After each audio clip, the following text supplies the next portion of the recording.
Like Do we really have to narrow it down? There's a lot that's worrying me as a woman, as a mother, and not just that, but as a human being, what we value. And I feel very grateful, on the other hand, that we are all becoming so much more conscious, and we're becoming so much more involved, and we're becoming active. And I feel like there's an awakening that's happened. Baldoni of trying to create a circus, a public spectacle, a legal ambush under the spotlight, and most of all a move designed to intimidate and silence a woman who dared to speak up. They quickly filed an emergency motion demanding that the deposition be held in private behind closed doors. No cameras, no crowd, no press. Only Lonely Trothenley. Justice. Blake's attorneys argued that the MSG idea was nothing more than a media manipulation, a move to generate sympathy for Baldoni while ridiculing Blake in front of the world. They claimed it was a dangerous precedent, turning survivor testimony into viral content. In court documents, they even requested a protective order to stop any leaks, paparazzi invasions, or threats. Blake's lawyer said she'd already received online abuse threats, messages, all from people who didn't even know the full truth. And now she was being asked to relive trauma in an arena, and it didn't stop there.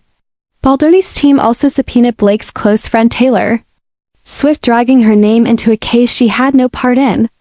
Taylor's representative fired back, calling it a PR stunt, and accused Baldoni of using celebrity names to shift the spotlight. Even Hugh Jackman, a friend of the couple, was allegedly contacted for testimony. What started as a private fight was now a public mess. Blake Lively, through her lawyer, said one thing clearly: "This is not a performance. This is not a movie. This is my life. And I will not let it be turned into entertainment." July 17th is the date set for the deposition. But as of now, it's a ticking bomb. Will it happen privately? Will Baldoni go quiet? Or will this become the first ever celebrity trial experience in a stadium? And the bigger question is, if someone like Blake Lively with fame, money, and influence can be dragged through the circus, then what happens to the women who have nothing? And Baldoni allegedly began during filming in mid-2024. By late 2024, discomfort on set was leaking to the press. In deck, Blake Lively's legal team made it crystal clear to the court: this deposition isn't just a formality, it's a matter of personal protection. In the official filings, they explained that the upcoming questioning would involve sensitive witnesses, mental health professionals, and private documentation that could cause irreversible emotional damage if made public, turning this into a media spectacle. The argument wouldn't be justice, it would be exploitation. Legal analysts called the Madison Square Garden proposal unprecedented. Depositions usually happen quietly in a lawyer's office and not in a stadium. So why turn this into a stage? Blake's team believes it's an intentional power move by Baldoni, said a tactic meant to embarrass and overwhelm rather than seek the truth. And as soon as news of the MSG idea broke, the internet lit up. Some people praised the idea, calling it a modern transparency move, while others were horrified. Twitter exploded with hashtags like #MSGmess and #LetBlakeBreathe. TikTok creators made memes calling it the court case concert. It was clear this wasn't just a legal matter anymore. It was pop culture fuel. Meanwhile, the timeline of events shows just how intense things have gotten. Tensions between Blake and Blake filed her lawsuit. Baldoni responded with a $400 million countersuit. The case picked up speed quickly. By early 2025, subpoenas were flying, legal motions were stacking up, and in July's deposition, drama peaked with the MSG proposal. Insiders close to the investigation claim that Blake's team has been preparing for months, collecting psychological reports, filing preemptive protections, and keeping meticulous records. This wasn't spontaneous. It was a calculated move to protect Blake's right to imagine her mental health. We also heard from anonymous sources in the legal community. One veteran attorney said, "This whole MSG idea is a strategy, a PR campaign disguised as transparency." A victims' rights advocate added, "This isn't about justice anymore, it's about narrative control." Turning abuse claims into viral content is terrifying.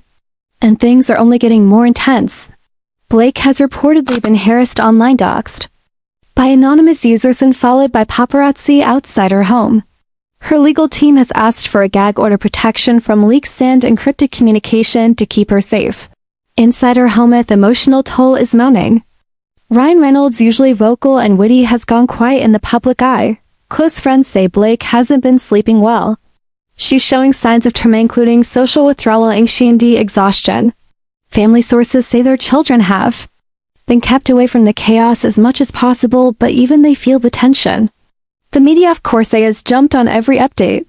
People magazine, TMZ, Page 6, even the New York Times published editorials asking the bigger question: should we ever allow private trauma to be televised? Should survivors be forced to defend their pain in a packed arena? Feminist writers have called this moment a litmus test for how society treats women who speak up. Is justice only valid when it entertains us? Or do survivors deserve requiet, dignity? And legally, the stakes couldn't be higher. Blake's team is asking the court to enforce a fully private deposition, a pre-screened list of attendees, a protective order on all footage and testimony, zero press access. Baldoni's team says this is an overreaction, that transparency brings truth. But many legal experts disagree. They warn that public depositions taint jury pools, invite bias, and threaten impartiality. If a survivor breaks down under public pressure, it shouldn't be held against her. So we turn the question over to the viewers. Should Blake testify at MSG? Would it be justice or just another Hollywood disaster? Finally, I leave you with Blake's own words through her attorney. This is not a performance. This is not a premiere. This is real life. And I refuse to let it become entertainment. As the July 17th deposition date draws near, the world watches. But Blake, she just wants silence.